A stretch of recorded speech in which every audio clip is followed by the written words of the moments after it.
is he a Pueblo alum, but he is a former National Honor Society member. And apparently graduation wasn't enough to keep him out of Pueblo's doors. After studying at the University of Arizona and earning his degree in education, he has come back to further impact our Pueblo community. He is one of our amazing 4 faculty members in the Spanish department, class of 2016 sponsor, and is involved in numerous other clubs around campus. It gives me great honor to welcome Mr. Jesus Orduño to be the 2015 National Honor Society speaker. Give him a round of applause.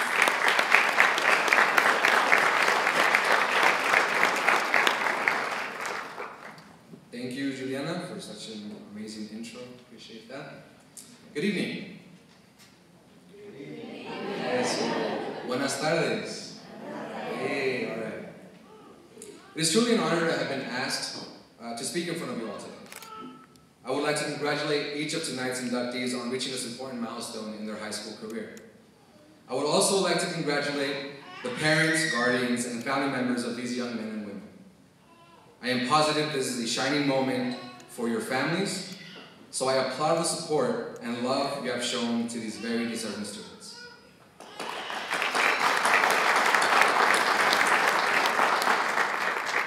Like Juliana said, I was approached earlier this semester by many students requesting that I be the honor speaker at this joyous event.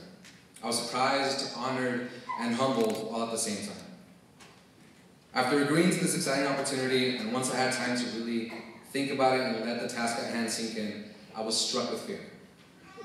I have just been chosen by our National Honor Society to speak at the induction ceremony.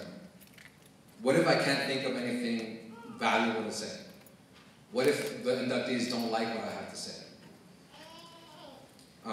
Once I was done hyperventilating for a bit, I turned to my students for words of advice. They told me to just be myself and to speak from the heart. We'll see how that turns out. These inductees have proven themselves to be worthy of tonight's induction by demonstrating accomplishments in the 4 pillars of National Honor Society: character, scholarship, leadership, and service. As a school and community, we celebrate the choices and the sacrifices that you have made in order to get here tonight. However, I urge you to not only relish in the honor itself, but also in the process of having achieved this honor. Be proud of this accomplishment, but be prouder still of the great things you did in order to be in this position today. The 4 pillars of NHS can be seen as the core of a fulfilled and fulfilling life, and you have demonstrated the ability to make decisions based on this very principle. You live this kind of life through the culmination of every single decision you have made throughout the past few years. Now let's talk briefly about the 4 pillars. C.S. Lewis wrote, "Integrity is doing the right thing even when no one is watching." That is the foundation of character. Your character is made up of the daily choices you make, especially those you make when no one else is around. We can all agree it is important to be honest and honorable in the presence of others, but being true to those beliefs when not in the presence of others is even more important. For in the end, these private day-to-day decisions that we make will eventually reveal your true character to the world. In the topic of scholarship, I am interested in speaking about the meaning of the actual word. Sure, you require a certain GPA to be able to be here tonight. However, the pillar of scholarship is presented by something much more important than a number. It is about the sheer love of learning. It is about wanting to learn something new. And each time you make the decision to want to learn something new, it becomes easier and learning becomes a habit. Once you decide to take every learning opportunity available to you, you have achieved the true meaning of scholarship. When your love and drive for learning outweighs your focus on GPA, you have achieved the true meaning of scholarship. Many of you here tonight are in a position of leadership. Simply becoming NHS members, you are all now in a position of leadership at Pueblo High. However, true leadership is about more than simply being appointed a position. That does not teach someone how to be a leader. Leadership is an attitude cultivated over time. If you are a leader, You constantly stand up for what you believe in. You take responsibility for your actions. You have a purpose and life and you live that purpose to accomplish your goal. You have a vision. You reach these defining traits through the decisions you make. When you are in a position of leadership, the goal is not to gain power, but to get your vision and your purpose across by any means necessary. You are able to do this by the decisions you make and the actions you take. Finally, you have service.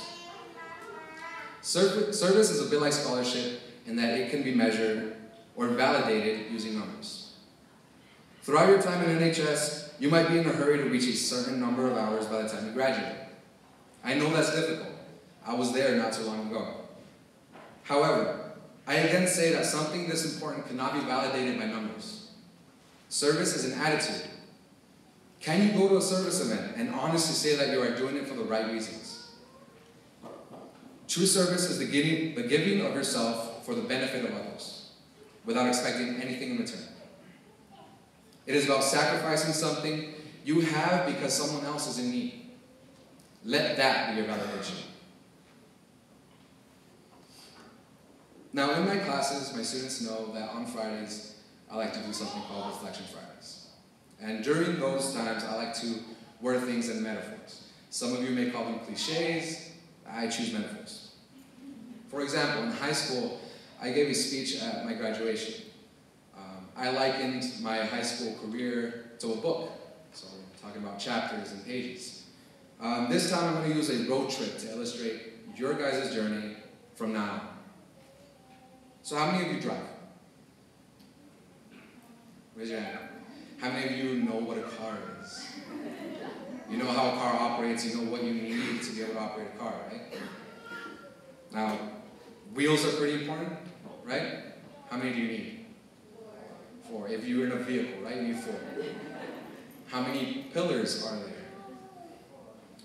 Ooh, coincidence? Now, what else do you need to be able to get to where you want to go? Gas? Sure. Let's say you don't know how to get there. What do you need?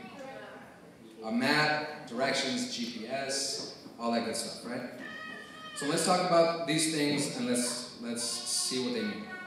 Okay, when you're in a car, what does the windshield represent? Protection? Sure. What else? What does that mean? You can see through it, right? That is your vision. That is the way you're able to look through where you're going. Okay? What does a rear view mirror represent? What is it good for? To see behind you, right? To be able to see what's going on behind you so that you can avoid accidents, you can avoid some mistakes, right? You avoid what is going on behind you and you can see what's going on all around you, right? Now, if we look at this road trip metaphor, do you drive forward or do you drive backwards? Forward, right? It would be kind of weird if you just drive backwards. Right? So you're driving forward. You got to keep moving forward. You got to keep moving forward with your leadership, your scholarship, your character, and your service. Okay? Use those 4 wheels to get forward. Okay? The rear view mirror, what do we use that for again? To look behind you, to avoid accidents, right? Sometimes in life you have to be able to look behind you. You have to be able to look in your past. For what? To avoid what? Accidents. Okay, we know what's behind us. We know what we should be avoiding. Okay? That's what that rearview mirror is. To be able to look at it, glance at it every once in a while, and avoid things that have happened in the past so you can avoid accidents. But what happens if you stay fixated in your rearview mirror when you're driving? Then you're not looking ahead of you, right? You're not looking at your windshield. You get in a car accident, like Andrea did. That happens. Okay? You get in a car accident. So remember that rearview mirror is there to help you. Don't stay fixated in that rearview mirror because then accidents will happen. Okay? Now back to the map. Why do you need a map? To know where you're going. Okay, that is your vision. Okay, that is your purpose. You all are now in a position of leadership in this school. you all are leaders at this school. You should know where you're going. What is your purpose? Okay? Without that map, you can drive as far as you want. You'll end up somewhere you probably don't want to be. Correct? All right. At this time, I would like to ask some things of you all. They may be difficult to commit to, but I would truly appreciate it if you tried. Deal? Deal. I would like to ask you to hate no one, no matter how much they have wronged you. To live humbly, no matter how wealthy you become. To think positively, no matter how hard life is. To give much, even when you have been given little. To keep in touch with the ones who have forgotten about you. To forgive those who have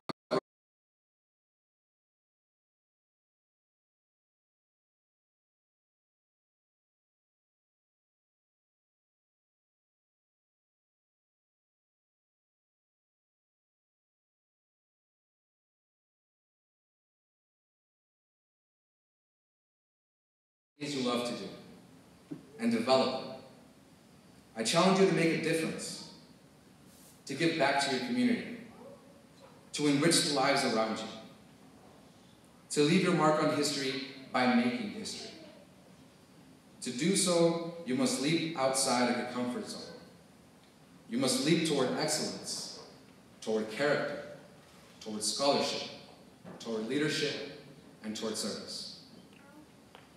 Live your lives with empathy, integrity, and class.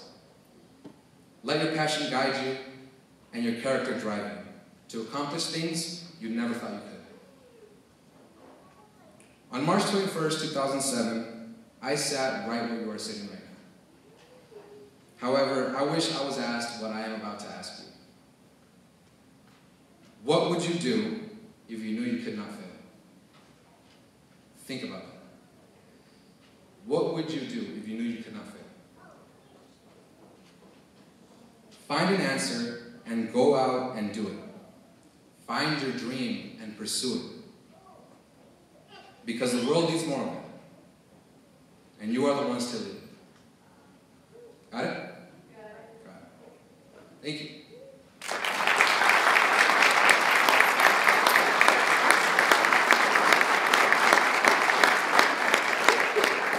Now, like I said, I was once in your seat a few years ago, and I had parents who came to my induction ceremony, and unfortunately couldn't understand what the speaker had to say because they didn't speak English.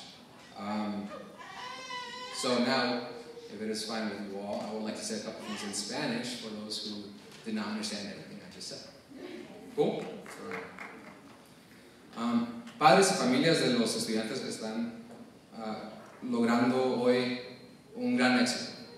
Les quiero decir felicidades a ustedes, a sus hijos, a sus hijas, y les quiero decir que como maestro no hay nada más bonito que ver a nuestros estudiantes de nuestra comunidad lograr los más altos logros que se ofrecen en la escuela.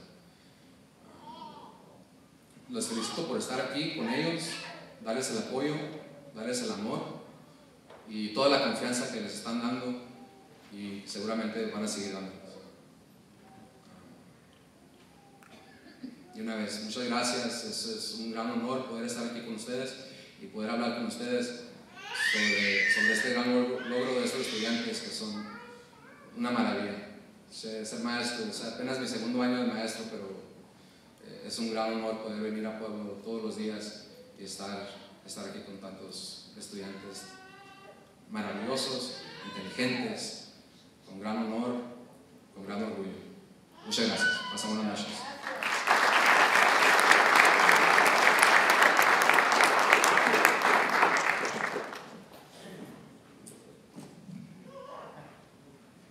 Thank you, Mr. Orduño, for your words of wisdom.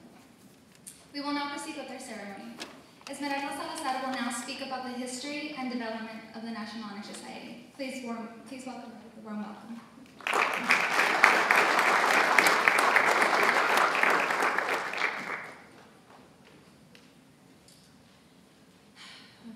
Our was founded in 1921 when the National Association of Secondary Principals passed a resolution to encourage and promote high academic standards, a means of ensuring the continuation of democracy and an instrument for the betterment of the individual and the school.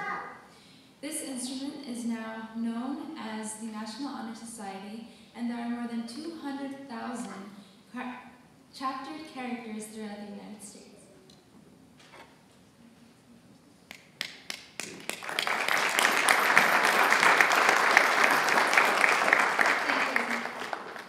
Each chapter is required to adopt a national constitution, which outlines the process for the election of its members. Our chapter also adopted a traditional lighting candle ceremony. I, Tatiana Marino, will now light the center candle. This candle represents the eternal light of knowledge. 4 other candles that represent the foundation of the National Honor Society surround it.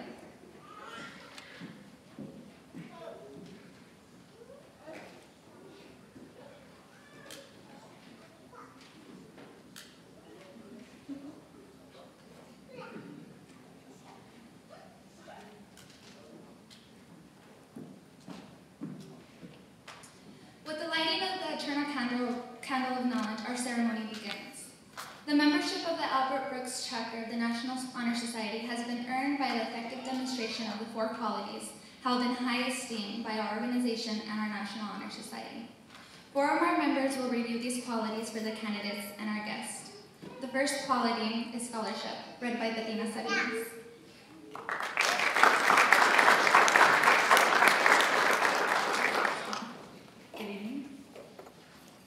Scholarship means a commitment to learning. A student is willing to spend hours in reading and studying, knowing the lasting benefits of a cultivated mind. We should continue to learn even when formal education has ended, for education ends only with life. Knowledge is one great element in life which leads to the highest success, and it can be acquired in only one way, through diligence and effort. Learning furnishes the lamp by which we read the past and the light which illuminates the future.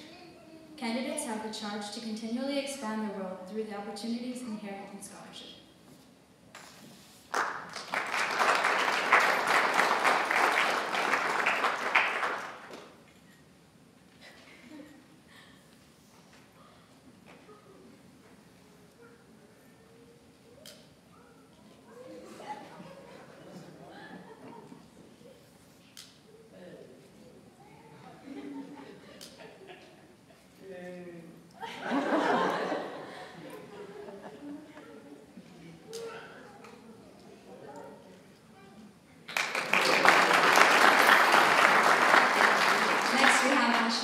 Representing service.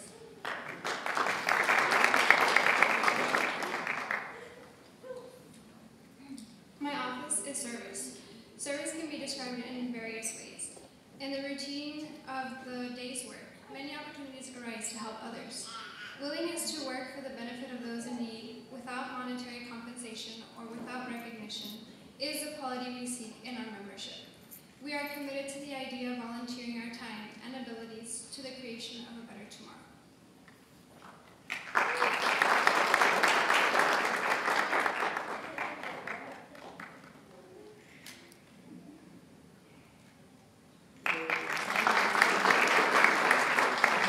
And now representing leadership is Myriam Navarro.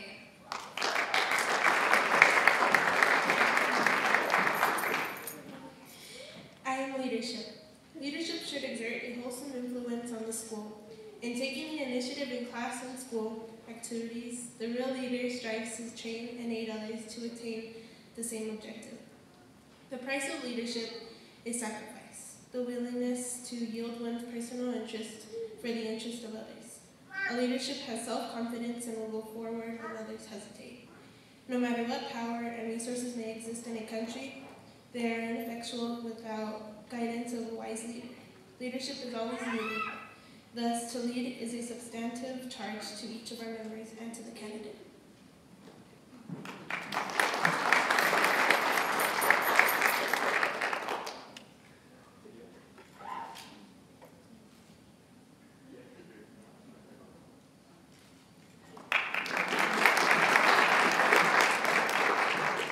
Next is Daniel Motley representing character.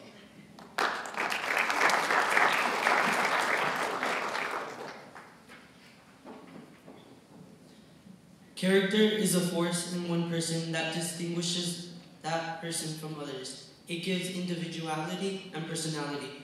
It is that without which no person can have self-respect nor gain the respect of others. It is this force of character that guides all through life and when once developed, grows steadily. Character is achieved and not received. It is the product of constant action, daily striving to make the right choice. The problem of character is a problem of self-control. We must be in reality what we wish to appear to others. By demonstrating such qualities as reliability, honesty, and sincerity, we may hope to prove by example that we value character.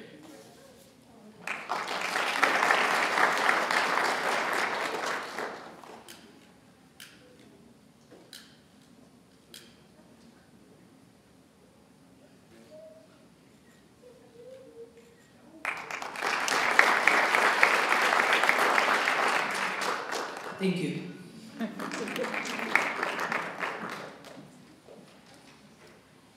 Okay. At this time, I ask the initiates to please stand up and repeat the pledge after me. Raise your right hand. I pledge myself to uphold the high purpose of the National Honor Society, to which I have been elected. I will be true to the principles for which it stands. I will maintain and encourage high standards of character, scholarship, leadership, and service. Thank you. You may be seated.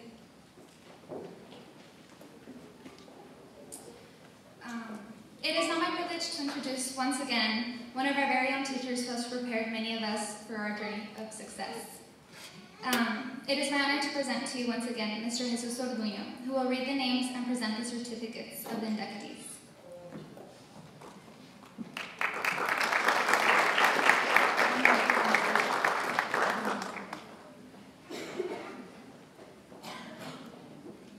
As I call you up, please come on up to receive your certificate. First is LeAnna Acuña.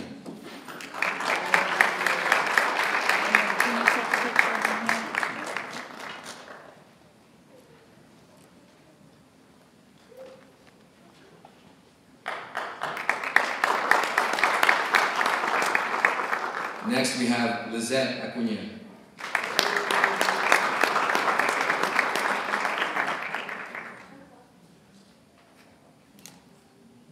Next we have Tatiana Begay.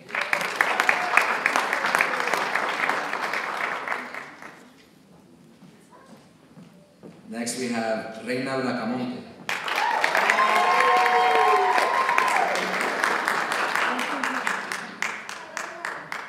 Next is Michelle Cuadras.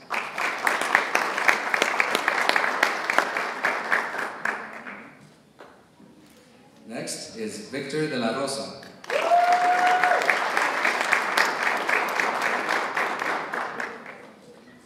Next we have Cristina Durazo.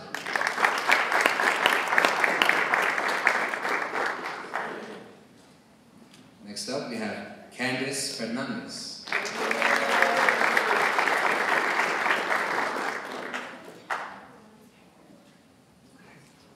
Next up we have Narda Garcia Flores.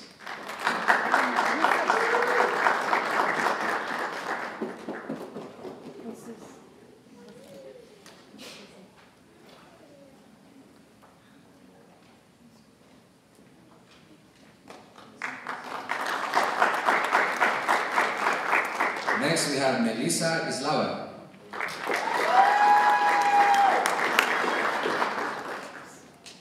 Next up we have Ciara Lugo.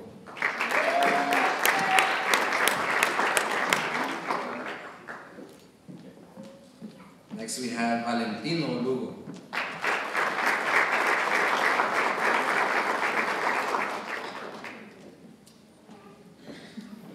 Next up we have Andrea Martinez.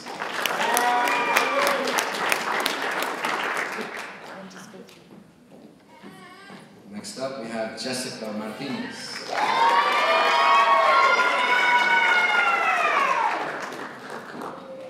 Next up, we have Myriam Navarro.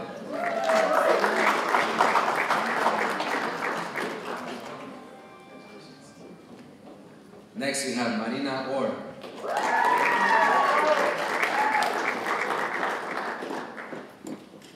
Next up, we have Damaris Ponce.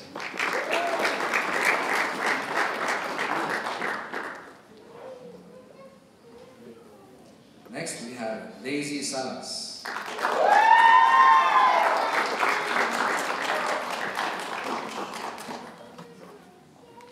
Next up, we have Josselyn Rivera.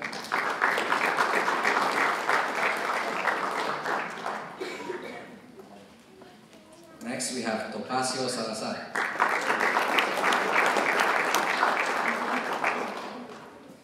And finally, we have Romeo Twaje.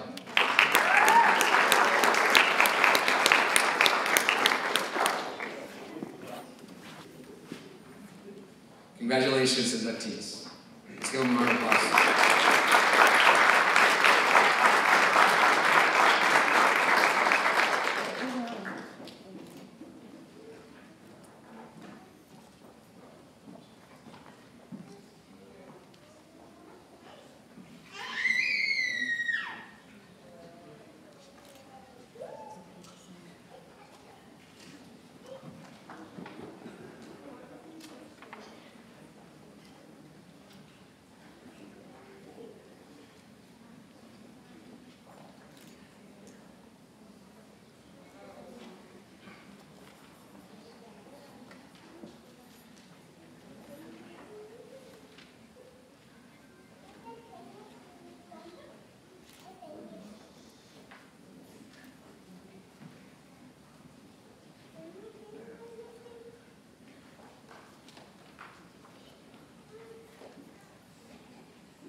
Thank you.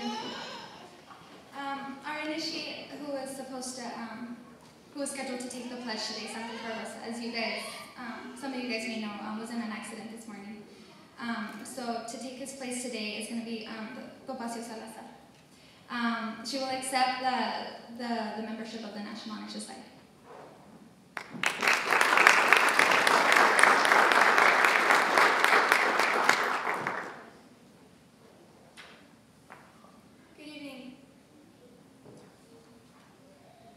On behalf of all of the initiates in accepting our invitation, we agree to uphold the high traditions of the National Honor Society and to promote them among our fellow students.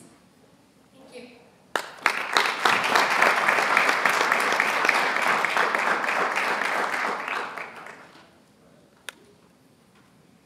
I would like to congratulate the new inductees and welcome you into our organization.